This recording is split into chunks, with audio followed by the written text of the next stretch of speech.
everyone, welcome back to Carl's Review. For today we'll be taking a look at the Transformers 1 Studio Series Deluxe Class Megatron. It's a pretty cool figure. I love the character. I love his descent into Megatron. And yeah, when I found out about this, I was really excited to get it. Here it is. So yeah, let's take a look at him.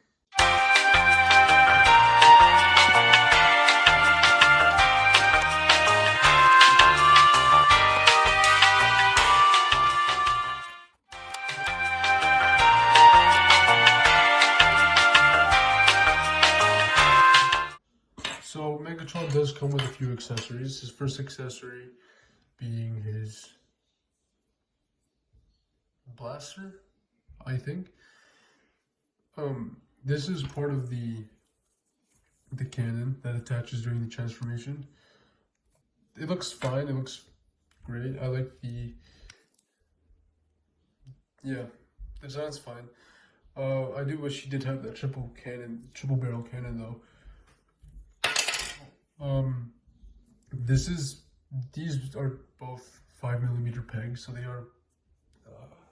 they are effect piece compatible.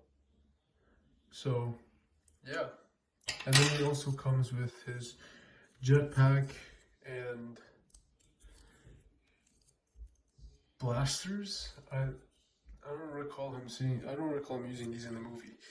I think this is based on concept art with the way the cannon looks. But I do like the gunmetal gray. These pieces are kind of tight to put in. But yeah, they can swivel. And the inside does look pretty nice. It's pretty detailed. Yeah, everything looks pretty detailed. I like them. I did wish they had just a tiny bit more paint, but getting this guy out of the package, he's not bad. He's really good from an aesthetic standpoint, but there are some things I would want to change about this figure that may possibly be first, I will start off with the good parts though. He looks phenomenal. He looks like Megatron from the movie. He just doesn't have his cannon though. Yeah, the paint is applied very nicely. The sculpt is beautiful. Love the gunmetal gray. Yeah, everything on here is really nice and it's really well done. It feels like a good piece of plastic. Yeah, design-wise, it's amazing. He isn't too silver. I know in the promo pics he looks yellow, but he's not yellow at all. He has like a greenish yellow tint. It still looks gray, it's just the hue. There's stuff I have to say about this though. First of all, when I open this guy up, I noticed that there are stress marks in that peg hole. Yeah, you can see the stress marks in that peg hole. And same on this side as well. I'm assuming it's because, you know, they want to keep the sturdiness of the joint. They made the socket smaller than the peg, which can be good in certain times, but if it's too small, it can end up like this, and sometimes even worst case scenario, it could break, and it's gonna just destroy the figure. Another thing I have with this is that the head actually popped off really easily. I turned it and it popped off. There was just some excess plastic. It's not too bad, but yeah. Then again, it is a deluxe. And then also this arm is pretty wobbly. It's loose, right? This arm isn't loose. And also he has his muffin mitts. They look okay. I know a lot of people complain about them because just the way they look. But for the transformation, I don't mind. It's okay. Just be wary of those things because that could potentially cause you to second guess getting this figure. I understand that at this price point, I got this on sale, that they should be doing better, but it is a deluxe rather than, let's say, a Voyager, Leader, Commander. It's a pretty good figure overall. Without these things, it's just fine. For his articulation, his head, as I showed, is on a ball peg, so he can only swivel left to right. Barely. Oh, he can move. He can kind of wobble his head up and down. He can move his head down using the transformation joint in there. Okay. Yeah. His arm is on just a normal peg. Normal peg going out to the shoulder. It goes out to 90. I'm very worried about these sockets. They scare me. They can go full 360. Okay. I'm very worried. He has a bicep swivel. His double jointed elbows, mainly for the transformation. But yeah, pretty good range. And then he has a wrist swivel, which is pretty tight. No ab crunch or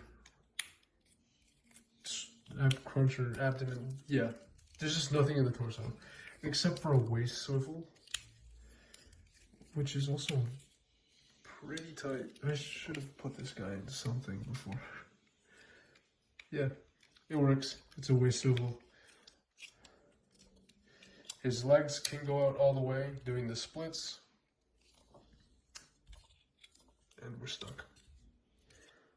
Yeah, another thing with this figure is that sometimes when you're moving the waist and you're moving the legs at the same time, they get caught. These are supposed to be hip skirts, I believe. So, yeah. The thigh swivel isn't here because of the transformation joint, so it's down by the knee. So yeah, that works pretty well. 90, is that 90? A little bit more than 90-degree bend. And then his foot can hinge back pretty far. Yeah, hinge back pretty far. Not really any forward, and then he does have some rocker. Not a lot, but it's still pretty good. Overall, this figure is really good in articulation with some hindrances and some concerns, but I think I already covered that. So this guy stands around, what is this, almost 6 inches? Hey, yo!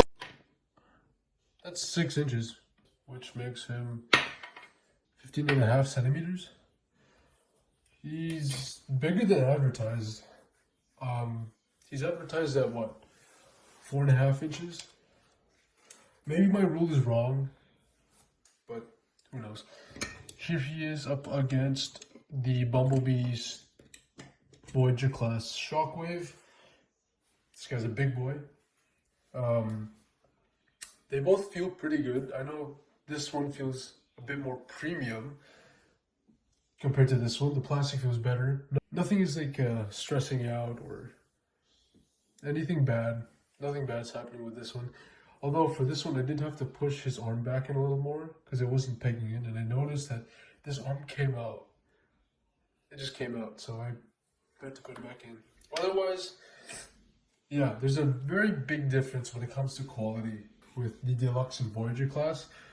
A lot of people are saying that this has a premium feel to it and a good plastic feel. And I agree with them 100%.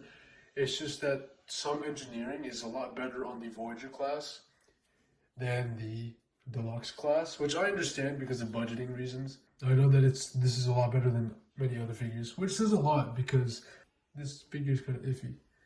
Here he is up against Megatronus Prime, or the Fallen from, what is this, Transformers Robots in Disguise. Pretty small.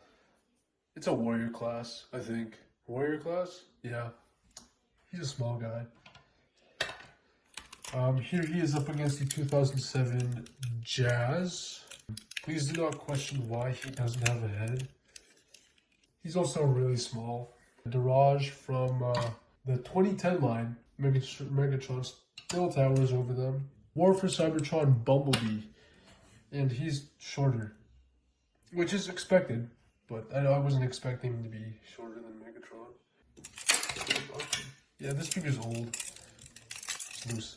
That's the scaling for Transformers. So first I'm going to take these off.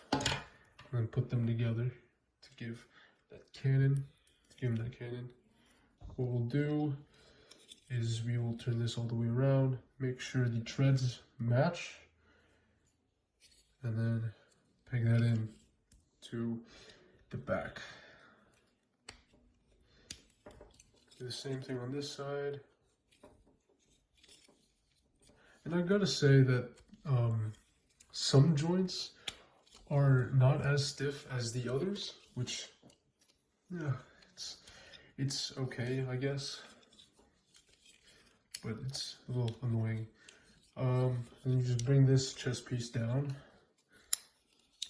There's a peg, so you turn the head all the way around, which there's a peg hole. I'm assuming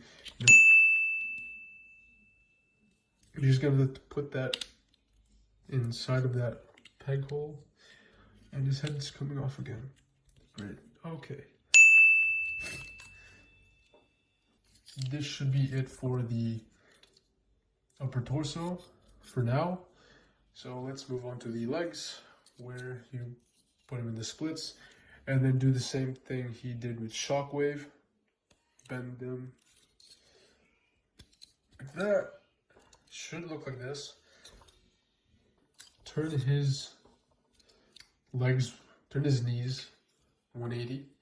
And also, I do want to mention that in the box, his legs are snapped in for the transformation, and they are really stiff. They're really tough to get out. I'm just gonna breaking them. So you're gonna have to lock these in when you're transforming it. Bring his back of the legs up like that. Bring his feet up until they snap. Bring his treads up and then just turn it around. Oh, okay, so yeah, you have to just put it all the way up and then snap these down into place. And after that, take this piece should hook onto that foot and it should look like that. Now what we're gonna do is take this chest piece, put it down all the way, and then there's a pegs. There's a peg and a peg hole in the chest, and you just peg those together. That does snap into place. The chest snaps into place. So yep. And then after that, we're gonna have to unpeg this. Unpeg the back piece here. Let me move this out the way. Let me take this off actually. So yeah, we're just gonna have to unpeg this. Boom. And make sure does it peg in? Oh my god. Assuming this that snaps into place. Great. And then just turn these around. There is a peg. There's a peg up there. Yep, there's a peg, and then that's where this piece will go. Same thing for this side. Just be careful. And then if you do that, make sure Megatron's head stays on. You're gonna take the jetpack and then the cannon. There is a peg hole right there. And then there's a peg right there. You're just gonna have to attach those pieces together. If I can align it right. There we go. And then just peg it in. And here is the tank mode. To start off the comparison, we'll do Shockwave. It's pretty big. He's huge compared to Megatron, even in the tank mode. Here's the other tank that I have, which is Megatronus. Obviously, this tank is better. Here is Deluxe. They look pretty nice together. For the Autobots, here's Jazz.